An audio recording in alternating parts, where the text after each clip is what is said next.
Ako dito si Sharina, may kapatid ako dito, pangalan niya si Monica, na gagawin ni Jenica Garcia. Sobrang love na love ko yung kapatid ko kasi naulila na kaming dalawa sa mga magulang namin. Tapos, siguro yung karakter ni Sharina, the usual, mabait, mapagmahal, at saka marunong siyang tumalaw ng utang na loob eh.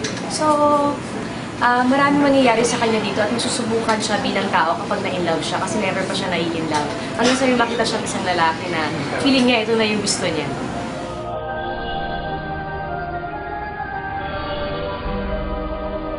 Malaki. Bukod sa mortal ako dito, si Amaya kasi napakalakas ng babae. Talagang siya yung nagiging pinuno ng lahat ng banwa. Whereas si Sharina, weak siya dito eh, pero mapagmahal, mapagbigay. Pero hindi siya yung inaakala mo na usual na mabait na hindi lumalaban. Lumalaban din pero marunong kasi magpasensya. Kaya ganun ka ganda at kabusilak yung puso ni Sharina.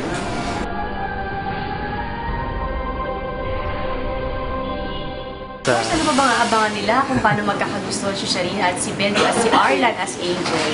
So abangan nila yung mga twist na yan. Mga kapuso, sana panoorin yung My Beloved. Lalo sa mga dong yan, ito na pinakahintay yun na soap na pagsasama namin ni Dong.